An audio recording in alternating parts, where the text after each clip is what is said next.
Oh boy. Oh boy, oh boy. Hello, folks. It's been a while. It's been a long while. We're just doing some D&D prep today. I'm going to be prepping for Curse of Strahd. I'm going to be prepping for my home game that I play on Sundays. And just chilling out and vibing a little bit. You know, listen to some medieval Wi-Fi. Hey, Bronze Dionysus, what's going on? How you been doing, buddy? Been doing all right. Just trying to get some stuff set up. I got some maps to put together for my next one of these. I'm not sure what I need to prep for next Sunday, but we'll open it up and we'll look at it when we get there. The tire shop, hoping they can patch rather than having to replace one of my wife's car. That happens to me so often, my guy. I have I have taken my wife's car to get her tire patched probably like 17 times since we started like being together. It's crazy. She drives the little pink Mitsubishi that has a super weird sized tire, and they're always a pain in the ass to find. So we try to get patches as often as we can because they're like really expensive to get tires.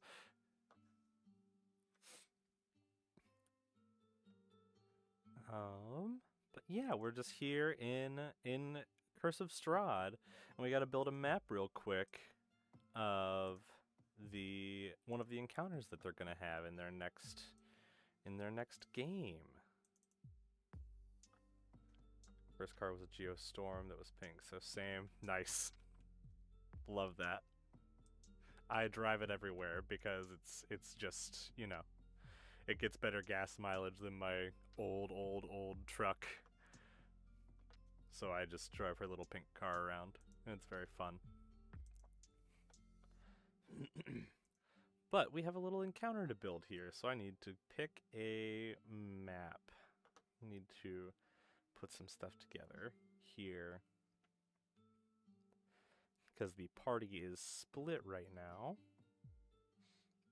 and there's going to be a couple of different encounters that are all happening at once. I want just like a field. We've got a ton of assets here. What do I want to use? What do I want to use? Probably the best thing would be Wildwoods and Fields. Although these all have like trees.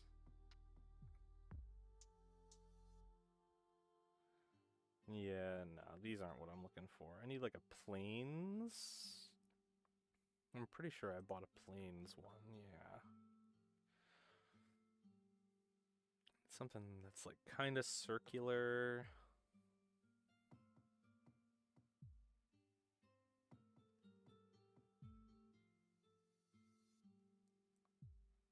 Mm, maybe something like that without the water might do it. Which means we gotta adjust our size here.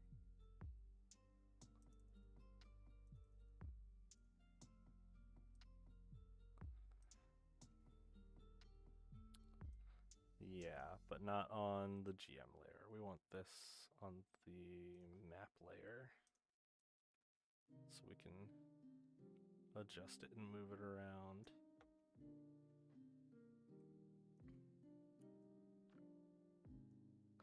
This might be a little big for what I'm thinking, but it'll do.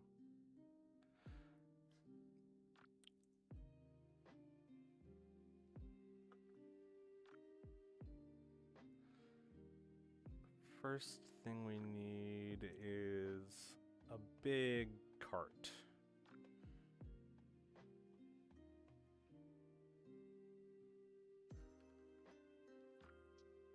Ox cart long. Nah, he'd probably pull it with horses.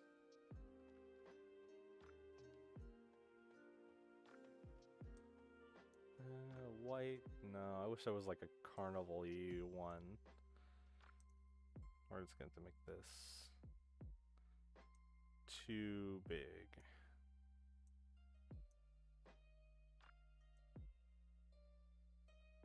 and not move the map around off the grid.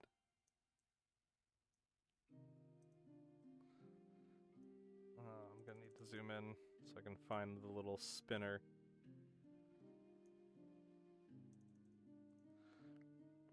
Would this be a good angle? Yeah. We'll put it just over here.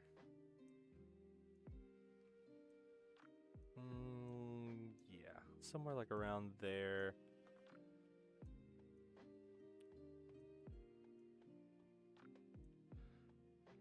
I'm gonna need to put some other carts in just to kind of fill up the space, because what we've got is a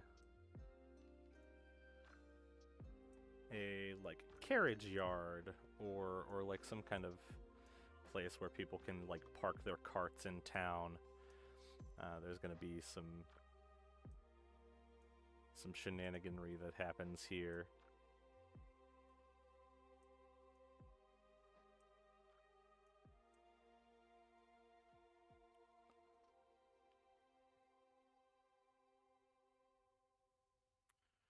Fun for there to be a chariot.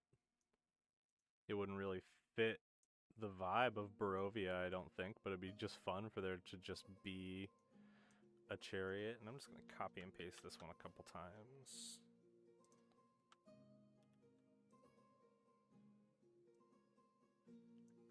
Once again, stop moving the map.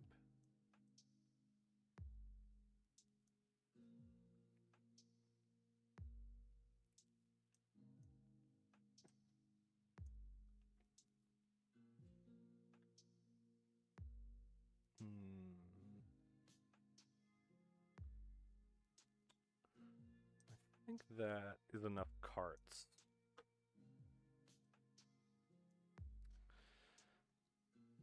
Yeah. Let's go ahead and put down some of our enemies here. There's going to be...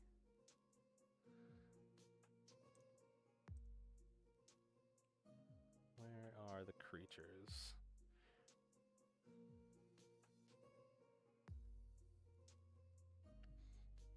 Are there specific Vistani stat blocks?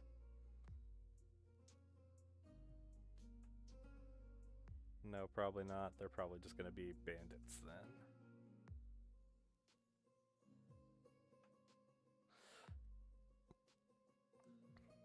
With this saber-toothed tiger that jumps out. Oh wait, no, you need to go on the token layer. There we go. That way the name pops up. Saber-toothed tiger. And just two good old bandits. Who are not actually enemies necessarily, but they are here. And I imagine they will cause a problem or two. And we can also put two of our PCs on here. We have Miss Sable, our Deep Gnome Blood Hunter, and our newest companion who has yet to give us some art, a Goliath Barbarian that fancies himself a boxer.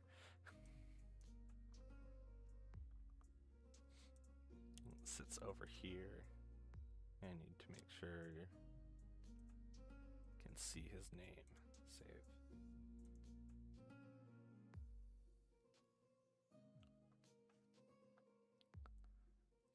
Because these guys just opened a cart that had a saber-toothed tiger in it, and now they're going to have to deal with the consequences of that.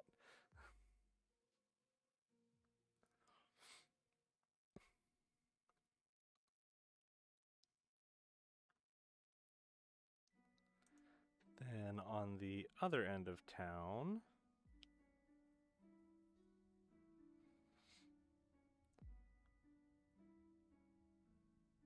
we have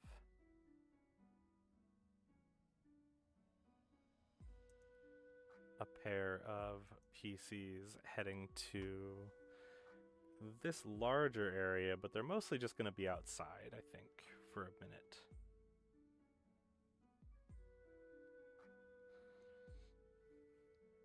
So we can leave this. I think this has the darkness on. Like it has the lighting on, the dynamic lighting. Oh, it doesn't. It's just hidden. Okay, cancel. Then we can actually just reveal the outside of this. Reveal areas.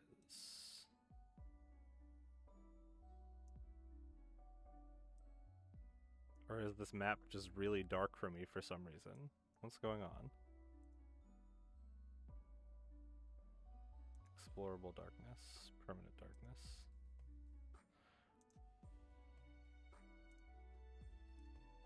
What is happening with this map?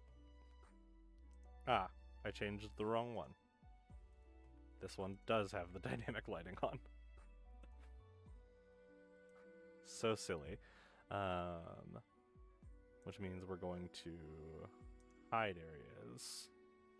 I just want to hide the inside of the house and that top portion of the map, because they don't get to see inside until they get to go inside. Okay, that's fine.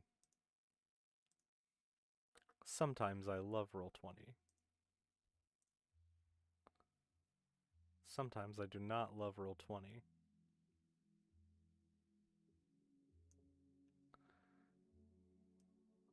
Because it likes to play nasty tricks on me.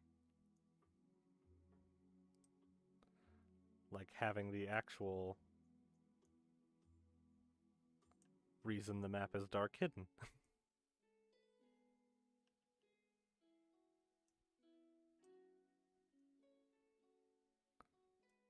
Actually make that a little bit tighter.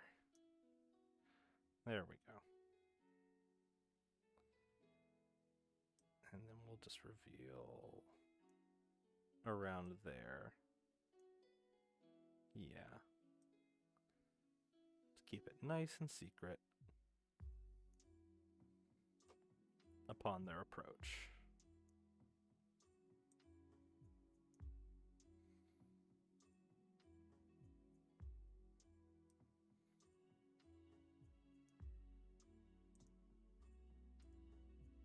Oh man, come on. Work with me here, Roll20. Okay. Undo that. Okay, no undoing the reveal, so we'll have to just hide it again.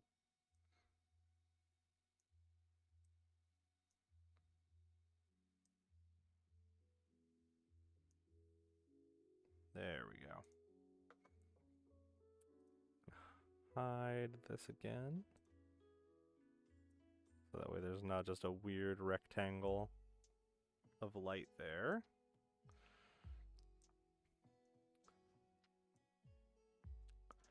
And bring our other two players, Jerum, our lovely paladin man.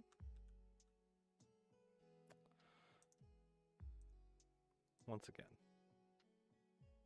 get off of the light tool. Learn, you've been using Roll20 for so many days. For many, many moons.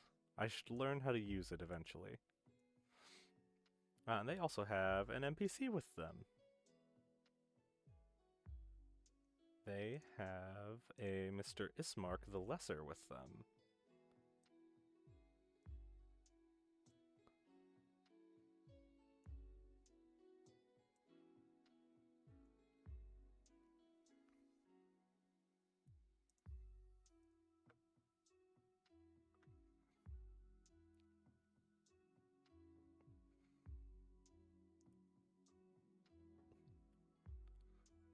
And I don't think that there is a... We don't have a map for the church, but there's not actually anything that happens specifically at the church. Like, there's nothing, no strict encounter that happens there that we might need a map for. But I am going to just read over what's up with the church.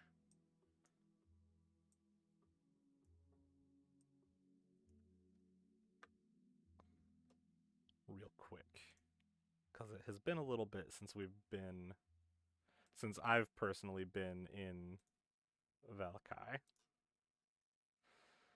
No map of the church is provided. One could be necessary, assuming this church has the same configuration one as the village of Barovia. Oh, that is a cop-out. That sucks, Wizards of the Coast. Why were you so lazy? Give me maps. Give me maps for this adventure that you gave me.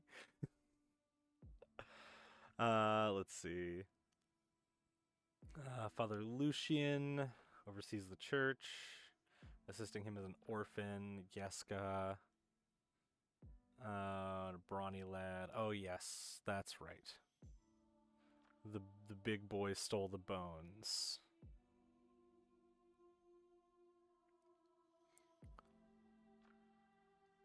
Preacher giving his congregation a sermon.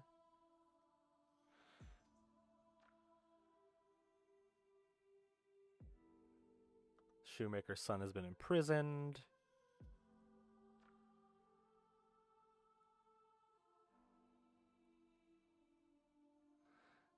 Milivoj, rarely seen without a shovel. She wields like a club. A club.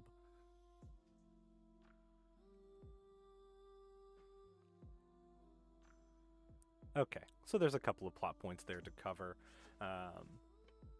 There's only one player going there with another NPC because I had a player missing from my session last time.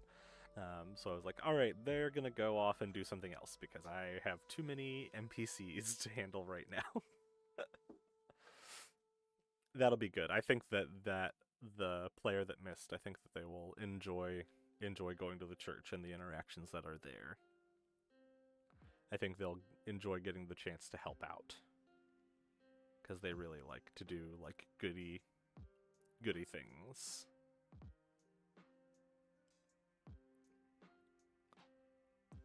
Beautiful.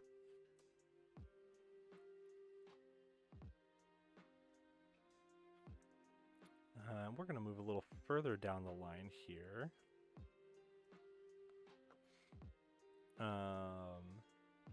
Because I don't know how long my players are going to stay here, and I'm going to kind of try to push them out a little bit fast and try to get them to not maybe hang out around Valkai a lot. Because there are some cool encounters here, or not encounters, there are like some special events that happen here that I really enjoy the thought of, like, them being things that the players miss and find out about later. Hey, Mel. Hey, what's going on, buddy? I'm glad you could jump in and get into the stream. I'm just doing some prep for some games and thought I might as well go live while I'm doing it. I see, yeah, you see my face now. I know how to be a streamer. I learned how to be a streamer. I took the TikTok ban and I said, hey, I'm gonna learn how to be a real streamer because I need to stream on YouTube, which I am streaming on YouTube. If anybody wants to get a better experience than on TikTok, please come to my YouTube and watch me there. Because it's better experience, better quality. My green screen looks better. There's actually stuff behind me.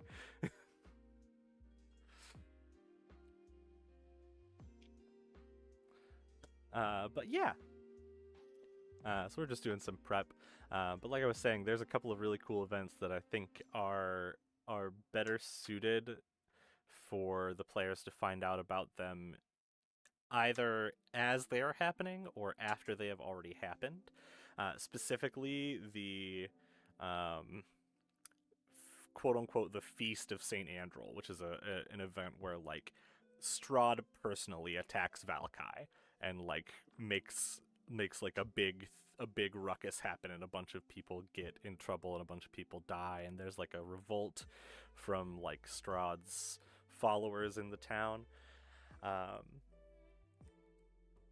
And I'd really like it if they could, if they would miss that, only for like Strahd to show up to taunt them later and then like bring them the head of one of their NPC friends, just to really amp up the antagonism between Strahd and the party. Because right now I think they're just like worried about Strahd, and they're just like, it's a vampire. What are we gonna do? I want them to know how bad it is. Oh, welcome to YouTube, Mel. Thank you so much.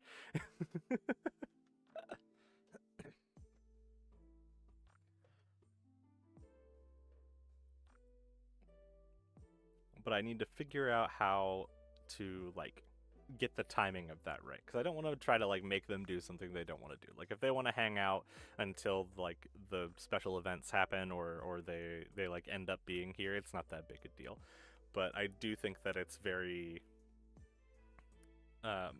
more interesting for some of these special events to be like things that they have to learn about, like things that they obviously missed because of choices they made, versus just like, oh, we're in town and all these things keep happening. So I might offer them a couple of hooks from further away from Valkai, now that they've gotten to this place that they're thinking is pretty safe.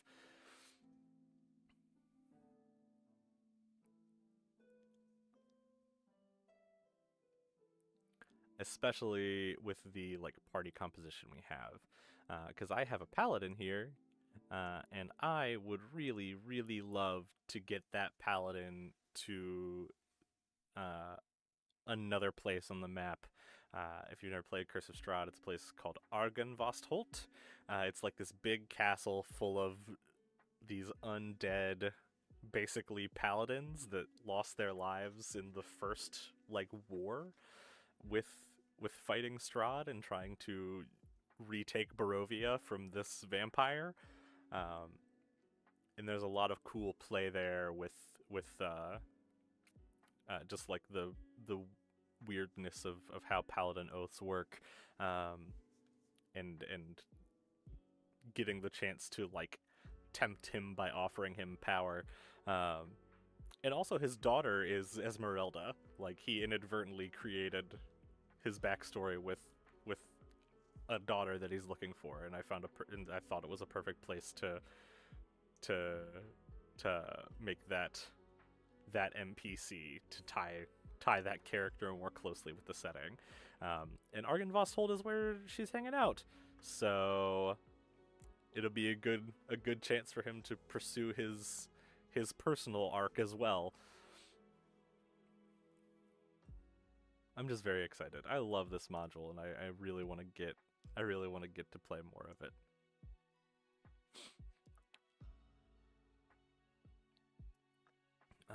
But I think that's all that I can prep for right now for this. So we're gonna go ahead and reload Roll20. We're gonna pull up my home game and prep that out a little bit. We're gonna do Western Star.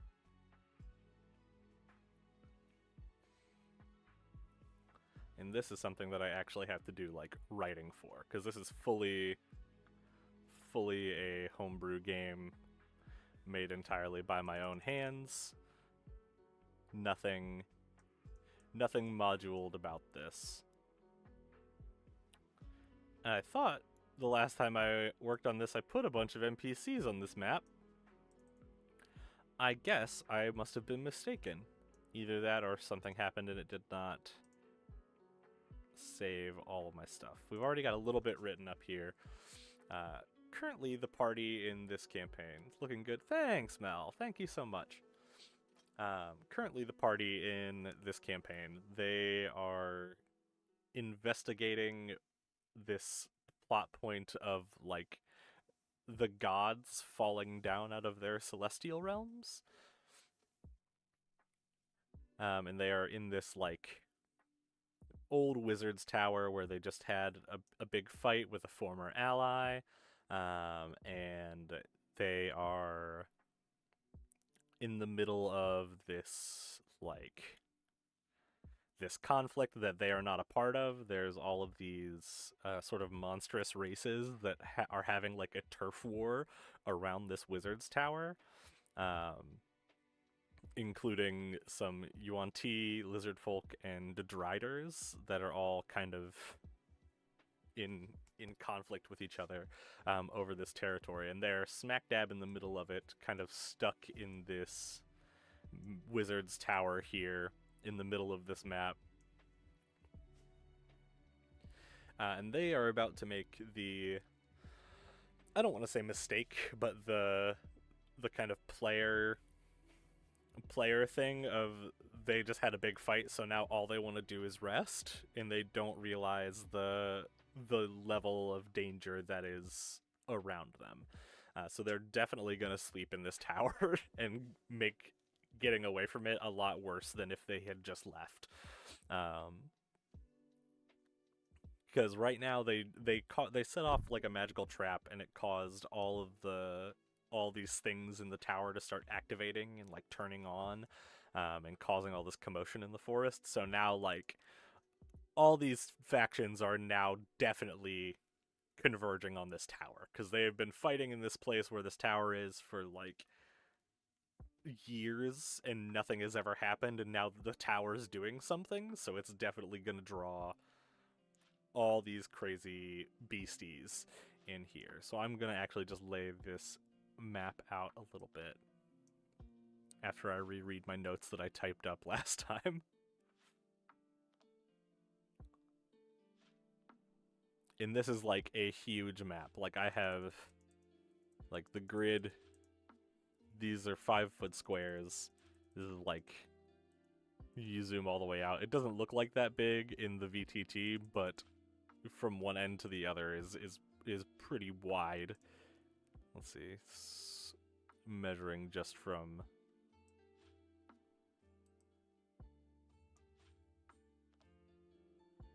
so 250 feet across. I think it's just that by that.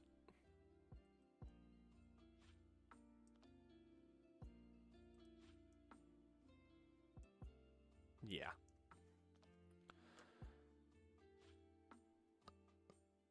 Oh man. Alright, so I gotta pull a lot of shit out here.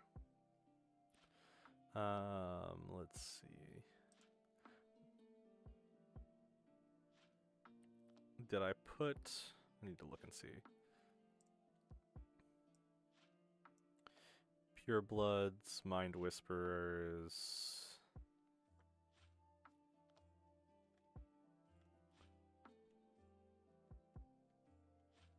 Purebloods, Mind Whisperers, and a single Jungle Stalker. I don't think I grabbed the stat block for the Jungle Stalker yet.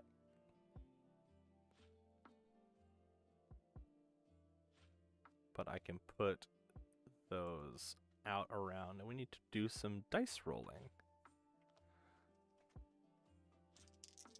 Because I was writing this before I was ready to prep it, so I just wrote up random amounts of monsters in the form of random encounter rolls.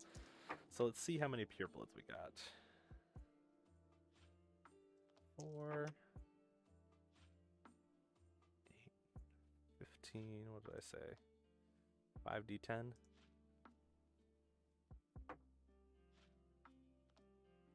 22 plus 3, 25 purebloods. Which, if I remember correctly, these guys, they're not pushovers. 40 HP? Yeah. And look how small they look in comparison.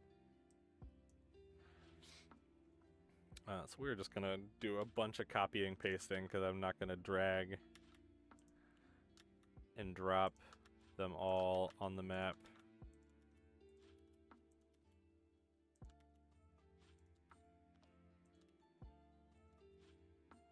Probably gonna have them separate into groups of 5 in various parts of the map, because this is gonna get very messy. 1, 2, 3, 4, 5. 1, 2, 3, 4, 5. 1, 2, 3, 3, 4, 5, and then just 5 more. 2, 3, 4, 5 for good measure.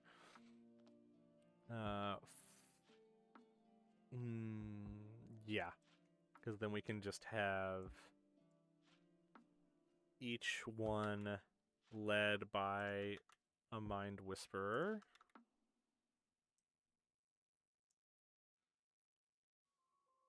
2, 3, 4. And then the last one led by the Jungle Stalker.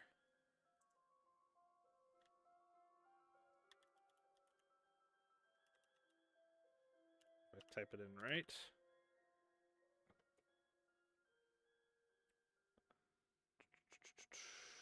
Not a Malazon Jungle Stalker, right? Yeah, it must be.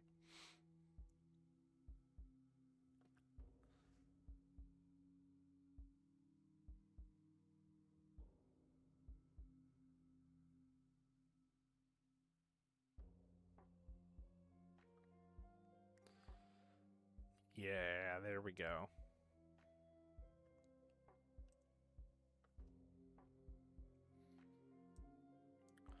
Now we can zoom in and organize these guys a little bit. Beautiful. So we need 5 of you to 1. You guys are going to come over this way and hide in these trees back here.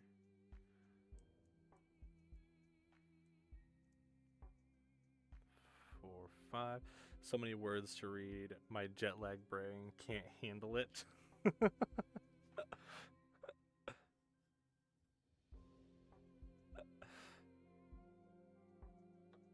That's fair.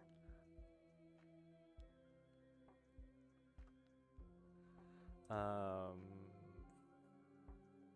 5. Select those 5. And they're gonna hide out back in here.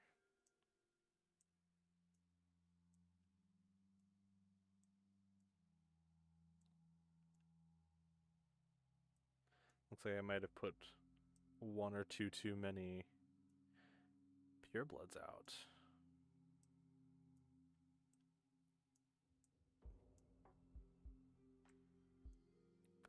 These guys back here. Because they're just watching and waiting.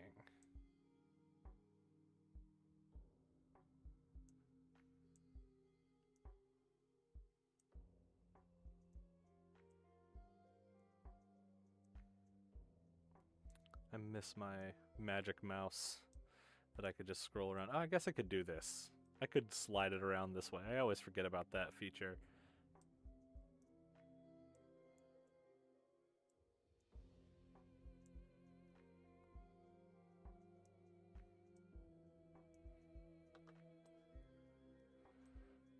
And I put exactly 1 too many out.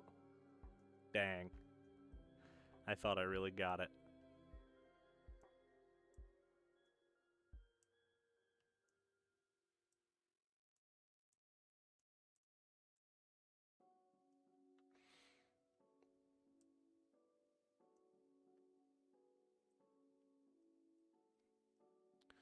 Okay, that is all the Yuan-Tis set up.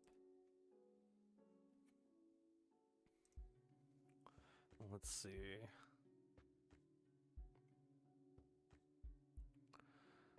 Let's see the lizard folk.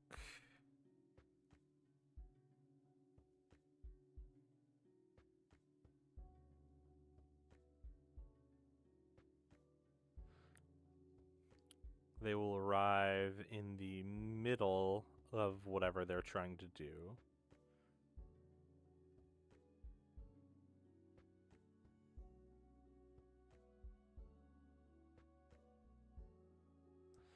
And And there are also Driders hanging out. So did I put Driders under Drow? I did. I did indeed. So Cave Stalker, Sorcerer, and an Elite Warrior.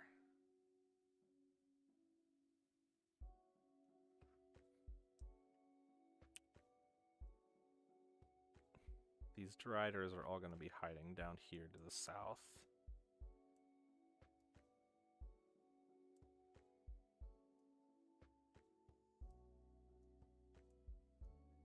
Is there a difference in the stat block for the Drider Elite Warrior?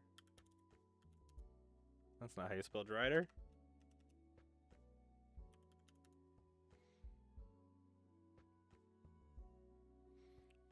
Drider Warlock. Maybe it's in the actual stat block for the Drider.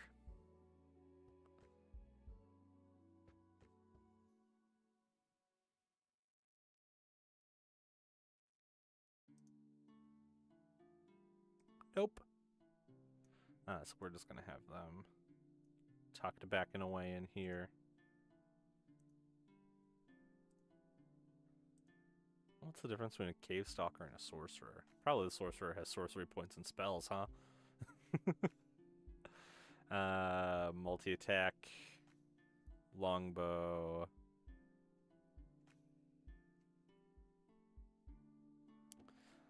Oh yeah, they're like a ranger, hunter's mark. Weird that they have the exact same number of hit points.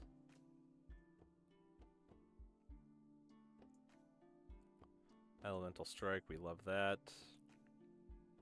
Forked Lightning. 9 sorcery points. Ooh, Dimension Door would be very fun to cause some havoc on the battlefield. But these guys all need to go onto the GM layer because they're hiding. Hiding from everybody.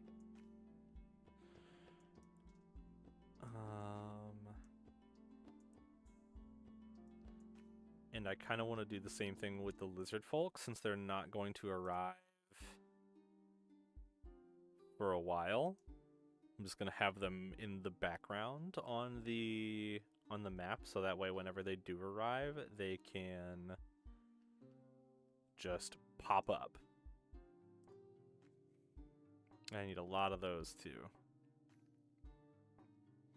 25 stalkers, 3d8 plus 8, and 6 witch doctors.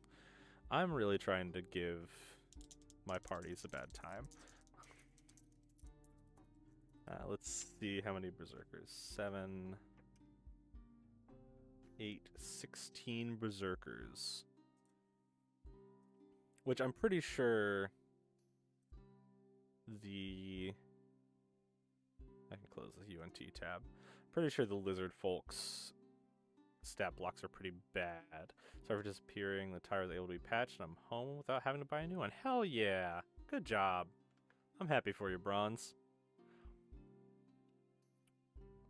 Yeah, these lizard folks are much weaker in comparison to the UNT and to the Driders, so it makes sense that there's going to be a lot more of them.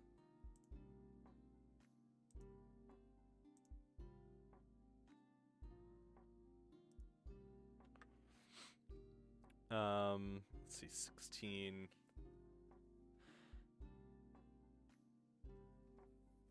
I should just make it 15, so I can put 3 and 5.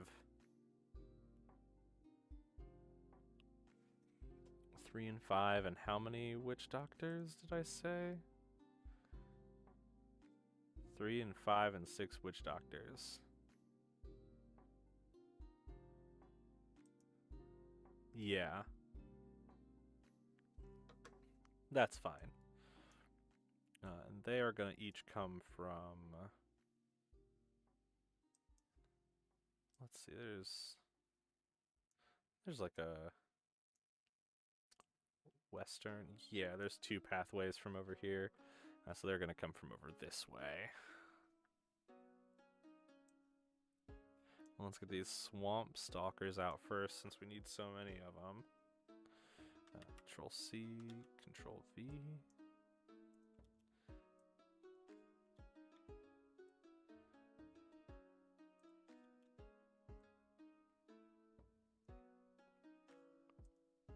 We'll put about half the force come in at once. 3, 4, 5. Did it do another one? There we go. And came to YouTube myself. Thank you. Thank you so much, Bronze. It's a much better experience because the screen is so small on TikTok. I'm not sure why it makes it that way. Using Restream, I can't edit like the way TikTok looks, and I think it's because I haven't paid for it yet, that I haven't committed to to seeing if it's worth paying for. But we'll see. Oh, thank God these berserkers don't have the same token.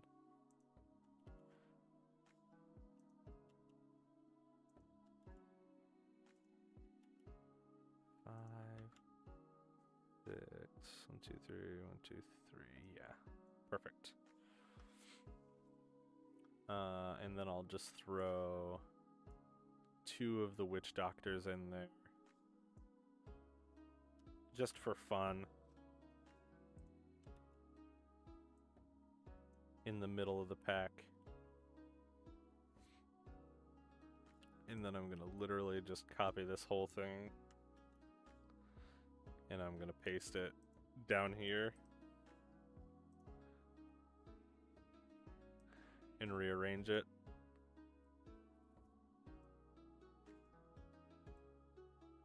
Before I move them all to the GM tab.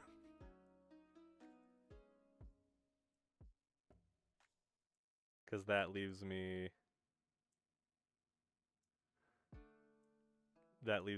5 swamp stalkers, 3 berserkers, and 3 witch doctors that I can add on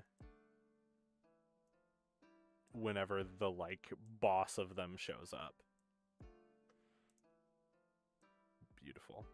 Oh no, I don't want to stretch you out. Why'd you do that? There we go.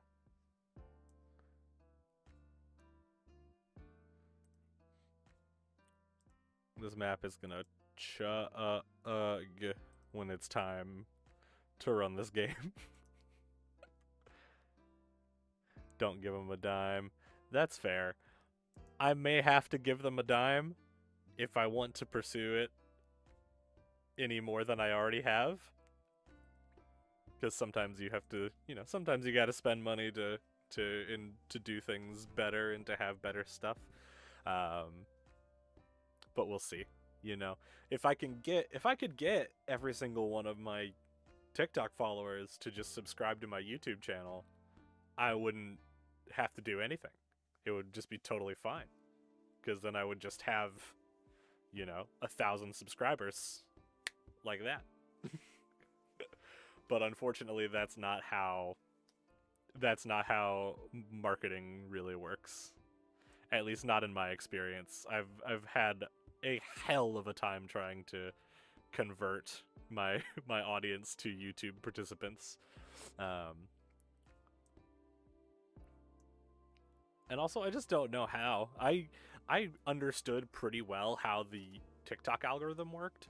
I really, really don't get YouTube's. I do not understand it, and I won't ever understand it probably, because I'm too late to the game. There's just I have no idea. I just don't think it's in the wheelhouse for me. I'm sorry, I have a text from my wife. I'm upstairs live. streaming. Streamong?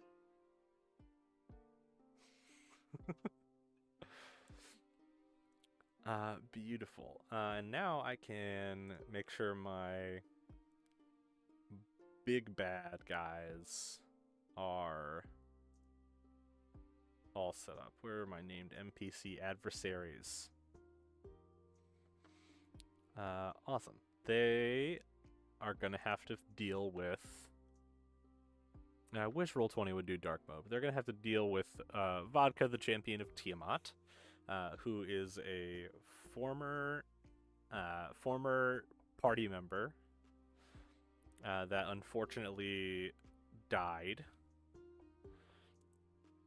and was resurrected through dark magics on accident by another party member and turned into a green dragonborn and is now a champion of Tiamat. And is like one of her vassals and one of her greatest assets. He's really tough. He's got some dastardly tricks up his sleeve. He's got some special boons from Tiamat that'll make him very tough to deal with. And they are also going to have to deal with, if they take too long to escape, they're going to have to deal with Elias Lightstealer, who is ostensibly a Death Knight. Because they're on this plot thread of trying to deal with the gods falling down from their celestial planes and falling up from the lower planes. The one that's causing it is like a lich, like a Vecna level lich, who has all these weird subordinates, and because his tower's on now, the Death Knight's coming to see who turned on his boss's tower and see what's going on. So yeah, I'm hoping they have the foresight and the wherewithal to, upon encountering a Death Knight at level 8, fucking run away. But we'll see how they do. They might pull some bullshit out and kill this Death Knight, and then I'll have to give them like 2 or 3 level ups, because who could kill a Death Knight at that level? Even ganging up on him when he has a military force behind him. Who knows? These players are crazy. They are some of the smartest and some of the silliest players I've ever played with. They have single-handedly bamboozled me in ways that I could not anticipate or imagine, and at the same time, they once spent almost an entire session just simply trying to open a door. And this is not like the regular like D&D player, like, oh, they didn't try to unlock the door. No, they found a locked metal door, huge metal locked door leading to the Underdark, with clear signs that there was a mechanism to unlock it. And instead of trying to do the mechanism at all, they decided the best course of action was to find a way to melt the iron doors. And so that's what they spent the whole session doing. At the same time, there has not been a boss monster I've been able to throw at them that they have not been able to succeed against. They have never even come close to a TPK, and they've faced some of my most heinous beasts, because for a long time, this was my only group that I played with. So I didn't get to let out the big monsters on anybody else.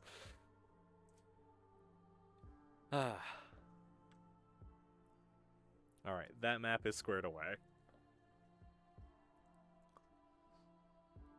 What else do I need to get ready?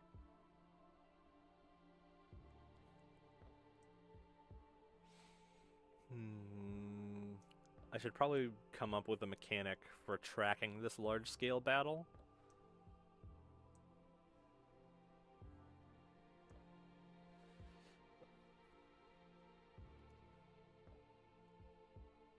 I remember... Maybe I'll steal something from another GM that I played with. Very cool guy. It was a professional game at Gen Con. Uh, his name was Action Surge. I think his name is like Sergio or something like that. But it's very cool, very fun concept. It was a level 21 shot. It was kind of like a big, large scale battle like this.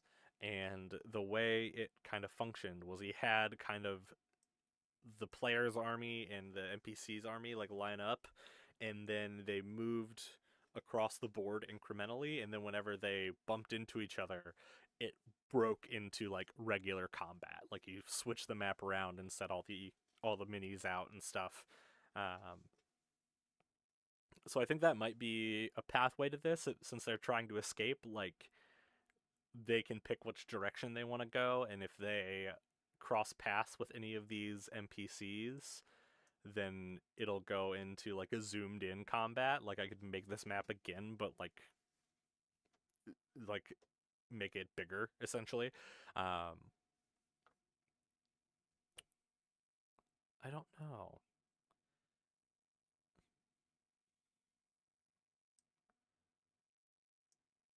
I do not know what I want to do yet, and I don't think I'm going to be able to decide today.